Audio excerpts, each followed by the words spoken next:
Ingin semua doa Anda terkabul, termasuk doa terbaik untuk anak-anak Anda? Ternyata ada satu waktu dan 3 kata ajaib saat sholat yang paling cepat mengantarkan doa Anda langsung ke hadirat Allah.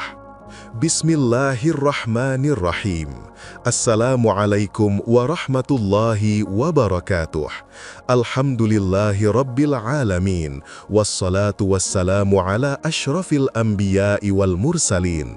Sayyidina wa maulana Muhammadin wa ala alihi wa sahbihi ajma'in.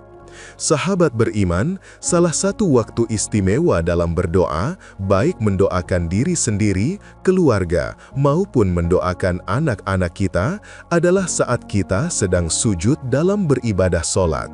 Boleh pada sujud pertama, kedua, ketiga, atau sujud terakhir. Rasulullah Shallallahu Alaihi Wasallam menjelaskan, saat sujud adalah saat terdekat bagi kita dengan Allah Subhanahu wa Ta'ala. Karenanya, hendaklah kita pergunakan sebaik mungkin untuk memperbanyak berdoa. Beliau bersabda, saat terdekat seorang hamba dengan Tuhannya adalah saat dia sedang sujud, maka perbanyaklah berdoa di dalamnya. Hadis riwayat Muslim, Abu Daud, An-Nasai. Doa apa saja yang bisa kita baca saat sujud?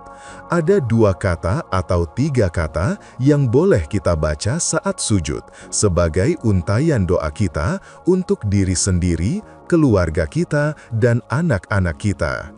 3 kata tersebut adalah Ya Hayyu, yang artinya wahai Zat yang Maha Hidup.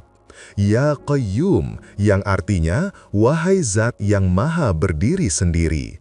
Astaghfithu, yang artinya aku memohon pertolongan. 3 kata ini adalah salah satu untayan doa yang dibaca oleh Rasulullah Shallallahu Alaihi Wasallam saat sujud. Beliau membacanya terutama ketika menghadapi masalah yang besar dan sulit ditemukan solusinya. Beliau terus mengulang-ulang 3 kata ini saat sujud terakhir, sebagaimana disebutkan dalam hadis berikut ini. Bahwa baginda Nabi ketika menghadapi masalah yang penting dan belum ditemukan solusinya, beliau berdoa, Ya Hayyu, Ya Qayyum, birahmatika astaghithu, yang artinya, wahai Zat yang Maha Hidup, wahai Zat yang Maha Berdiri Sendiri, dengan rahmatmu, aku memohon pertolongan. Dalam sebuah hadis, saat terjadi Perang Badar, Rasulullah Shallallahu Alaihi Wasallam sujud dan terus mengulang-ulang, Ya Hayyu, Ya Qayyum, sampai akhirnya Allah memberikan kemenangan pada kaum muslimin. Imam Al-Hakim meriwayatkan dari Sayyidina Ali bin Abi Thalib radhiyallahu anhu, beliau berkisah, pada saat terjadinya Perang Badar, aku ikut berperang, lalu aku menyempatkan untuk menengok Rasulullah Shallallahu Alaihi Wasallam apa yang beliau lakukan. Aku melihat Rasulullah Shallallahu Alaihi Wasallam sedang sujud dan bermunajat, Ya Hayyu, Ya Qayyum. Ada tambahan yang sampai akhirnya dikabulkan. Bagaimana cara mendoakan anak-anak kita saat sujud terakhir? Bisa mengamalkan 3 kata ini, lalu menambahkan doa untuk anak setelahnya. Jika doa untuk anak yang akan kita baca dalam bentuk redaksi bahasa Arab, maka kita baca setelah doa 3 kata tadi. Namun, jika doa untuk anak dalam bentuk bahasa Indonesia, maka doa untuk anak cukup kita baca dalam hati agar tidak membatalkan ibadah sholat kita.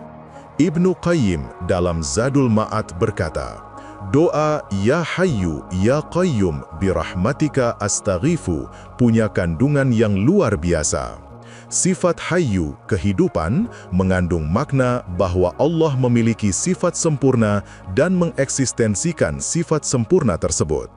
Sedangkan sifat Qayyum mengandung makna seluruh sifat fi'liyah, sifat yang menunjukkan perbuatan Allah.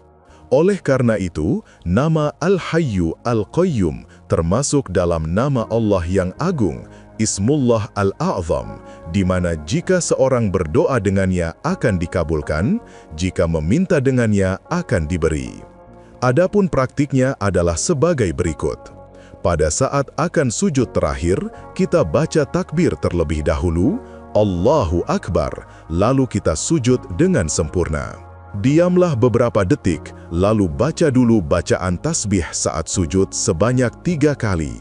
Lalu, kita sambung dengan bacaan Ya Hayyu Ya Qayyum birahmatika astaghitsu sebanyak 3 kali. Lalu, disambung dengan doa untuk anak kita.